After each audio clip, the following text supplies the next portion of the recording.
Doctor Mohammad Yunus লোকটাকে যাই মনে করেন, অনেকে লাফাচ্ছে যে ওর কি, আপনি কি বোঝেন, ওর খুঁটি কোন জায়গায় বাঁধা, ওর পেছনে কোন দেওয়াল আছে আপনি টের পাচ্ছেন?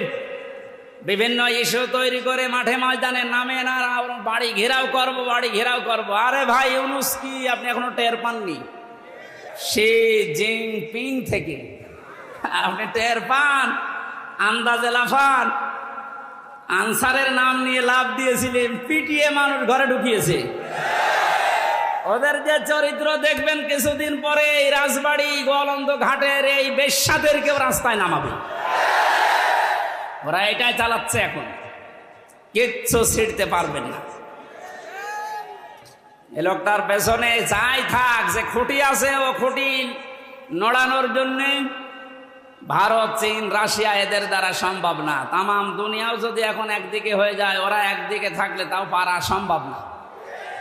বাস্তবতা ওইটাই বলে। মানে ক্ষমতা নেওয়ার পর দিন থেকে ঘোষণা দিয়েছে এদেশে অন্যান্য ধর্মীয় অনুষ্ঠান যেভাবে চলে, পূজা পার্বণ কোনো অনুমতি লাগে না।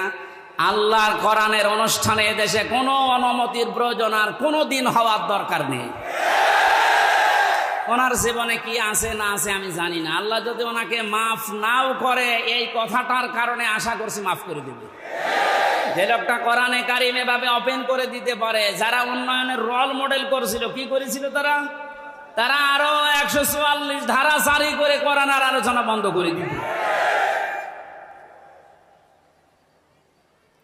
এখানে কাফেরদের সাথে আত্মীয়তাও বন্ধ করা লাগবে।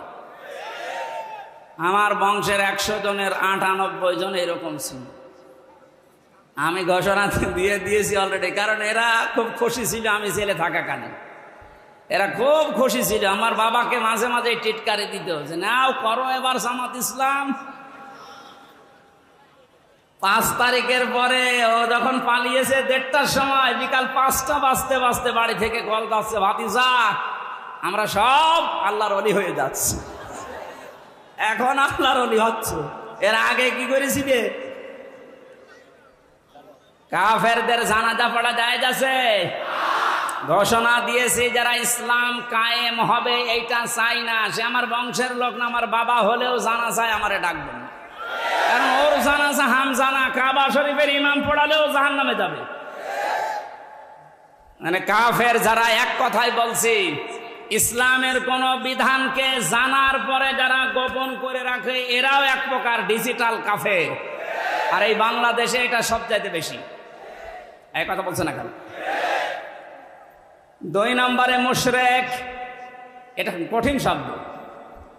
কোরআনে কারীম জানিয়েছে ওয়াল্লাযী আরসালা রাসূলাহু বিল হুদা ওয়া দীনিল হক লিইয়ুযহিরাহু আলাদ-দীনি কুল্লিহি ওয়ালাউ কারিহাল মুশরিকুন।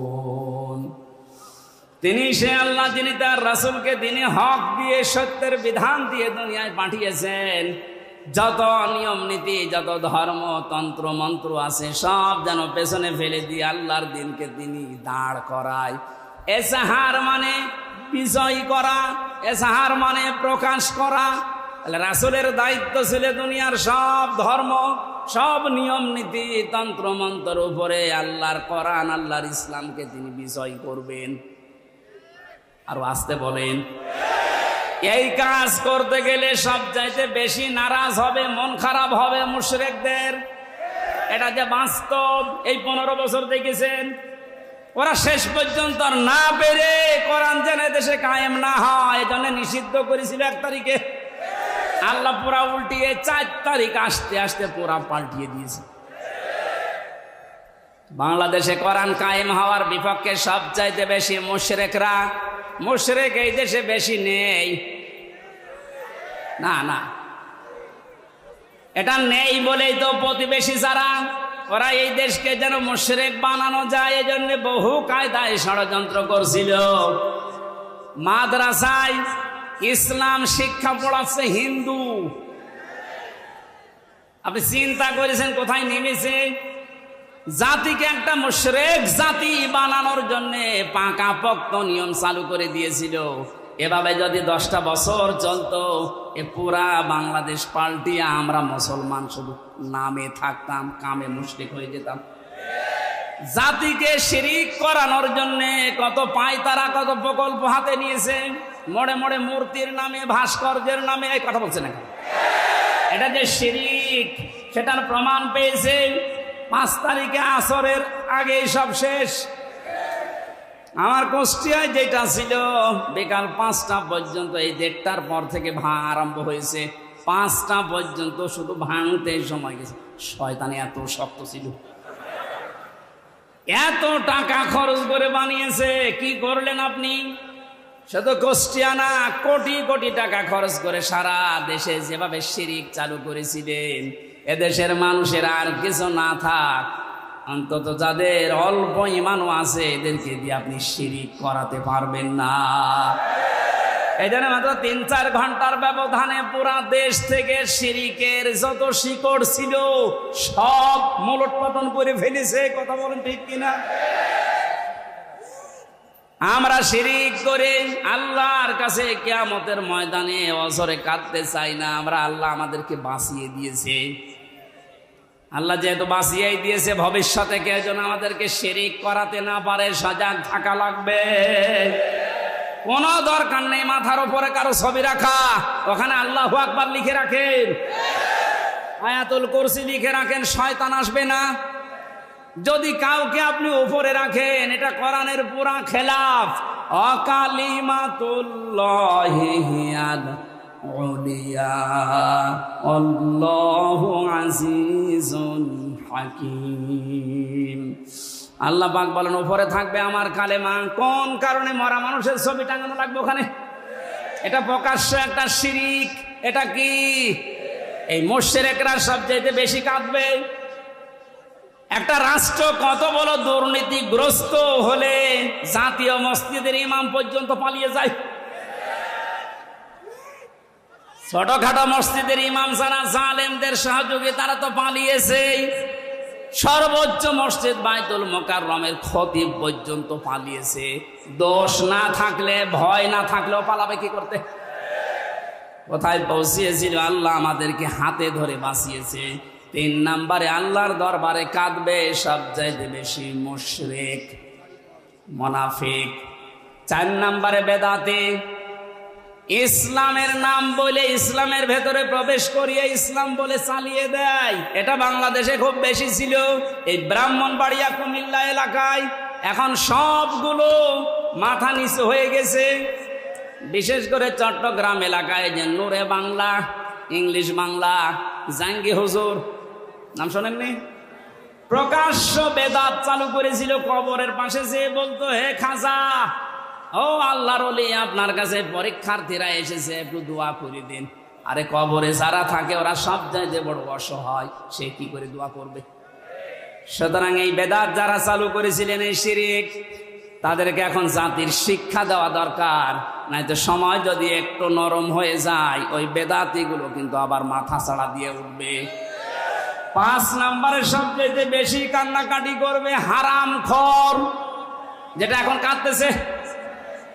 আমি কয়েকদিন আগে বাইরের কয়েকটা রাষ্ট্র ঘুরে আসলাম, মালয়েশিয়া, সিঙ্গাপুর দিয়ে, দেখেছি যে হারামখোর যারা, তাদের সম্পদ কি পরিমাণ। বেগম পাড়া বানিয়েছে। ভ্যান চালিয়ে যদি উপায় করা লাগতো, কিয়ামতের আগে বেগম পাড়া বানাতে পারতো না। সবগুলো টাকায় জনগণের। কথা বলুন। শিক্ষকদের বেতন হয় না, আর ওর এক মেয়ের বিয়েতে 12,000 কোটি টাকা খরচ করে। ওর মুখে মারবেন না কোন জায়গায় মারবেন? হারামখোর যারা, থামেন। কি করবেন? হারাম উপায় করে হাসি সেলিমের দিকে তাকান, দরবেশের দিকে তাকান। টাকা কম ছিল ওর, কিন্তু সব টাকা এই দরবেশের। হারাম, হারাম এবং হারাম। কিচ্ছু নিয়ে যেতে পারবেন না হারাম উপায়কারী যারা। যেহেতু বর্ডার এলাকার মানুষ আপনারা, এই এলাকায় তো আর হারাম নেই। এই পাশের মাল ওই পাশে দেয়, ওই পাশের মাল এই পাশে নিয়ে আসে। এটা চুয়াডাঙ্গার দর্শনার্থীর দায়িত্বে ছিল এমপি টগর, ওর ভাই বাবু এই কাজে জড়িত ছিল। এখান থেকে স্বর্ণ পাচার করে প্রতিবেশীকে দিয়ে দিত, আর প্রতিবেশী থেকে নিয়ে আসতো ডাল, তাও মসুরের ডাল না, ফ্যান্সি ডিল। জনগণ শাস্তিও দিয়েছে। এরকম অবৈধ ইনকাম করে যা বানিয়েছিল সব আল্লাহর রাস্তায় পুড়িয়ে দিয়েছে। এখান থেকে একটু শিক্ষা নিতে পারেন না? এত বড় বড় হারামখোর, এদেরকে যদি আল্লাহ এরকম অপমান করতে পারে, আপনি আর আমি কিচ্ছু না। কার জন্য হারাম কাজ করবেন, কার জন্য হারাম উপায় করবেন? ফামান যুহজিহা আনিন নার ওয়া উদখিলাল জান্নাতা ফাকাদ ফাজ। আল্লাহ পাক বলেন, এই পৃথিবীর ময়দানে আসল হার জিত না, আসল হার জিতের জায়গা হচ্ছে ময়দানে মাহশার, আখিরাতের ময়দান। এখানে আমি আল্লাহ যাকে জাহান্নাম থেকে মুক্ত করে জান্নাত বলে ঘোষণা দেব, এই লোকটার জীবন সফল। এই চিন্তাধারা যাদের ছিল, তাদের সাথে কয়েকজনকে পেয়েছিলাম জেলখানায়। তার এক নম্বরে আমার দৃষ্টিতে ভালো মনে হয়েছে ডাক্তার শফিকুর রহমান, জামাত ইসলামের শ্রদ্ধাভাজন আমিরকে। তো মুরব্বী মানুষ, এর যে ইবাদত, এর যে ঈমান, এর যে তাওয়াক্কুল, আল্লাহর প্রতি ভরসা কোন পর্যায়ের, এ মাথায় ধরবে না। একটা সেজদায় 45 মিনিট, 1 ঘন্টা, 1.5 ঘন্টা, 2 ঘন্টা একটা সেজদায় কাটিয়ে দিবে, 65 বছর বয়স।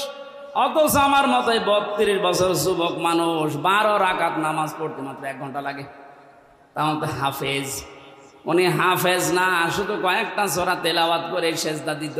এক সেজদায় 1-1.5 ঘন্টা, 2 ঘন্টায় পড়ে অঝরে কাঁদত। মাঝে মাঝে বলতো, হামজা, আল্লাহ আমাকে যদি মাফ করে দেয়, এইটাই আমার জীবনের আসল সফলতা। তারা ইখলাস দেখে আজ দলে দলে পালে পালে মানুষ ইসলামের দিকে ঝুঁকতেছে। কথা বলেন না কেন? কোরআনে কারীম জানিয়েছে, ওয়ারাইতান নাসা ইয়াদখুলুনা ফি দীনিল্লাহি আফওয়াজা। হে নবী, আপনি দেখতে পাবেন দলে দলে পালে পালে মানুষ ইসলামে প্রবেশ করছে। সেই দৃশ্য যেহেতু আমরা বাংলাদেশে এখন দেখতে পাচ্ছি। আগস্টের 5 তারিখের আগের জরিপ পেয়েছিলাম, এদেশে ইসলাম কায়েম হোক, এটা চাইতো 100 জনের মাত্র 20 জন।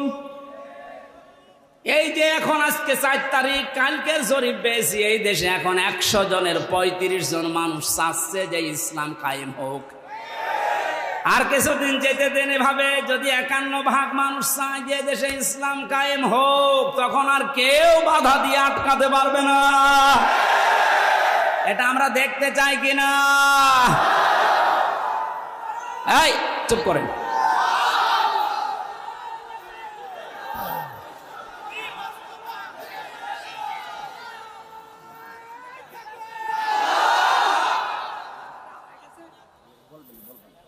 সাতক্ষীরাবাসী, আমার বয়স যেহেতু 32, আমি দেখি না। এই যে মুরব্বী যারা আছে, এনারা দেখেছে এ দেশটা বাবা চালিয়েছিল, কেমন দেখা গেছে। কথা বলছে না কেন? বাবার সময় অনেকে দুর্ভিক্ষে পড়েছিল না? কথা বলে না কেন? স্বামী চালিয়েছিল, শহীদ প্রেসিডেন্ট জিয়াউর রহমান, তাও আমরা দেখেছি না? আমি দেখি না, ওনারা দেখেছি। চাচা চালিয়েছে, সকালে এক কথা বলতো, বিকাল আর এক কথা। যেভাবে হোক অন্তত 9 বছর আমি দেখি নাই, কারণ আমার 92 সালে জন্ম। বউ চালিয়েছে, যেভাবে হোক। ভাবিও চালিয়েছে। এখন শুধু দেখতে বাকি আছে, কোরআন দিয়ে সংসদ চললে কেমন দেখা যায়, এইটা দিয়ে দেশ চললে কি শান্তি। আপনি এখনো দেখেননি, বোঝেনও নি। এটা এবার বোঝার সিস্টেম আসতেছে।